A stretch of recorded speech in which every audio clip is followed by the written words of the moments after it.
Hello, my name's Sophie Llewellyn-Smith. This is a speech about airport security. Is it necessary and effective? Ladies and gentlemen, ever since 9/11, we have been subjected to increasingly stringent security measures when we travel by plane. Every time you catch a flight, the same tedious rigmarole begins all over again. Practically undressing to get through the X-ray machines, taking off your belt, removing your shoes, being patted down, and then of course you have to remove laptops and other devices from your bags. You have to make sure that liquids and gels are in very small containers in a resealable, transparent plastic bag. And I've been caught out by this in a way that I found absolutely ridiculous and was a catch-22 situation, because on occasion I have tried to fly to Brussels with just hand luggage and found that I couldn't because of my contact lens fluid. It isn't possible, or wasn't, I couldn't find any contact lens fluid in travel sizes of less than 100 millimeters. But you can't put in those little resealable plastic bags containers of more than 100 millilitres. If the bottle is too big, you have to put it in your hold luggage. The other option would have been to decant my large bottle of contact lens fluid into a smaller bottle, but I didn't want to do that because then it wouldn't be sterile anymore and the solution is going into my eyes. So as a result of all this, I was unable to travel with hand luggage only, even though I only had a very small bag, simply because of this bottle of contact lens fluid. I had to check my bag in. And there are other idiosyncrasies of the system. For example, I once caught a flight with a stopover in Madrid. So I got off the first flight, went through all the relevant security, I thought, bought a couple of bottles of water for my next flight, and then those bottles of water were confiscated as I boarded the flight, even though I had bought them flight side in the airport, and they were still sealed in their original containers, and I wasted my money on 2 litres of water that I was not allowed to drink and nobody else would ever be able to drink. Then of course there are the parents who end up having to taste their baby's baby food or taste the baby formula or breast milk to prove that it doesn't contain some dangerous explosive substance. So, airport security is a bore, it's time consuming, and in a poll carried out a couple of years ago by The Telegraph, a daily in the UK, only a quarter of people thought that airport security checks were necessary and effective. Most people thought that they had gone too far. Are they really necessary then? Well, superficially the answer is yes, because every so often the intelligence agencies, whether in the US or in the UK or elsewhere, will identify some new threat, some new cunning wheeze that the terrorists have come up with to blow us up. For example, explosives that can be soaked into the fabric of your clothes, or explosives that can be placed in body cavities, or plastic explosives that can pass themselves off as a briefcase or a tablet. So there is a risk, but is airport security the best way to deal with it? One important point to make is that this type of airport security is reactive rather than proactive.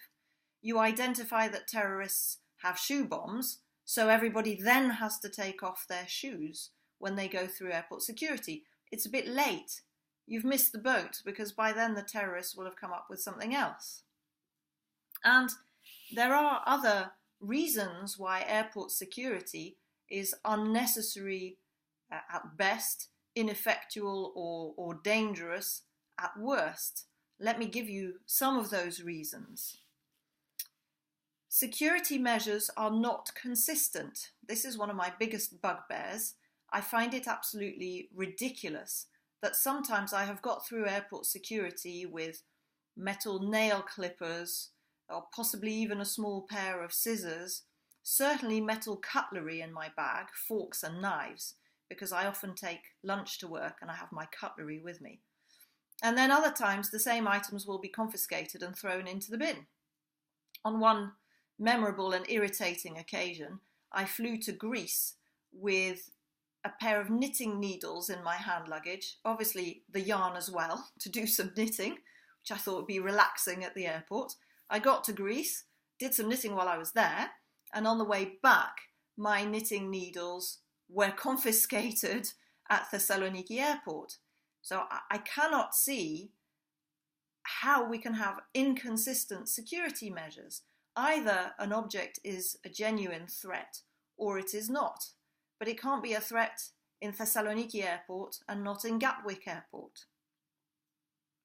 And then, of course, there's a point about what is a threat.